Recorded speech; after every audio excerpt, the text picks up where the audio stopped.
ছাত্র জনতার আন্দোলনের মুখে সাবেক প্রধানমন্ত্রী শেখ হাসিনা ভারতে পালিয়ে যাওয়ার পর বাতিল হয়েছে তার কূটনৈতিক পাসপোর্ট। এরপরই গুঞ্জন উঠে কয়েকদিনের মধ্যেই শেখ হাসিনাকে ফেরত পাঠাচ্ছে মোদি সরকার। তবে 1 মাসেরও বেশি সময় পার হলেও ভারতেই অবস্থান করছে শেখ হাসিনা। এতেই প্রশ্ন উঠেছে, পাসপোর্ট ছাড়া কিভাবে তিনি ভারতে থাকছেন। এবার বিষয়টি নিয়ে মুখ খুলেছেন পররাষ্ট্র উপদেষ্টা মোহাম্মদ তৌহিদ হোসেন। কি তথ্য দিলেন এই উপদেষ্টা, জানাচ্ছেন সহকর্মী শাহাদাত রিফাত। প্রধান উপদেষ্টা ডক্টর মুহাম্মদ ইউনূসের নেতৃত্বাধীন অন্তর্বর্তীকালীন সরকার গঠনের পর থেকে সাবেক প্রধানমন্ত্রী শেখ হাসিনার বিরুদ্ধে শতাধিক মামলা হয়েছে। তবে মামলা হলেও তার বিচার কাজ নিয়ে রয়েছে শঙ্কা। আদৌ কি শেখ হাসিনা দেশে ফিরবেন? আর কূটনৈতিক পাসপোর্ট বাতিলের পরও তিনি কিভাবে ভারতে অবস্থান করছেন? অবশেষে বিষয়টি নিয়ে মুখ খুলেছেন অন্তর্বর্তীকালীন সরকারের পররাষ্ট্র উপদেষ্টা মোহাম্মদ তৌহিদ হোসেন। গণমাধ্যমকে তিনি জানিয়েছেন, শেখ হাসিনা ভারতে কোন স্ট্যাটাসে রয়েছেন তা তাদের জানা নেই।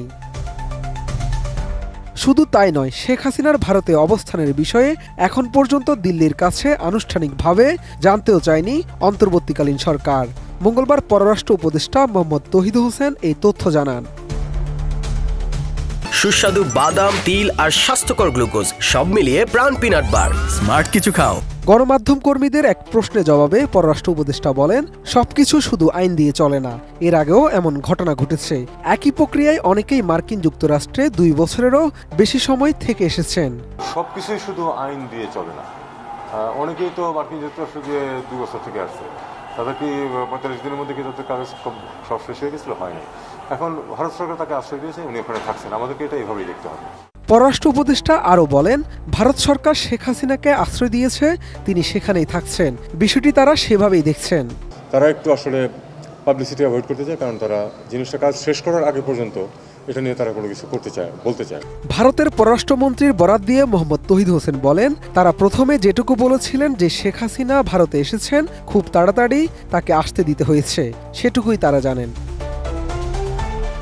এদিন জাতিসংঘের ফ্যাক্ট ফাইন্ডিং মিশনের তদন্তে বাংলাদেশ কোনো হস্তক্ষেপ করবে না বলেও জানিয়েছেন পররাষ্ট্র উপদেষ্টা মোহাম্মদ তৌহিদ হোসেন। তিনি বলেন, তারাও চান সম্পূর্ণ নিরপেক্ষ একটা তদন্ত হোক, তারা কোনো হস্তক্ষেপ করবেন না। তদন্তের কাজে জাতিসংঘের দল কোথাও যেতে চাইলে সেখানে যদি নিরাপত্তার ব্যবস্থা বা থাকার ব্যবস্থা করতে হয়, সেরকম লজিস্টিক্স সহযোগিতা করতে তারা রাজি আছেন।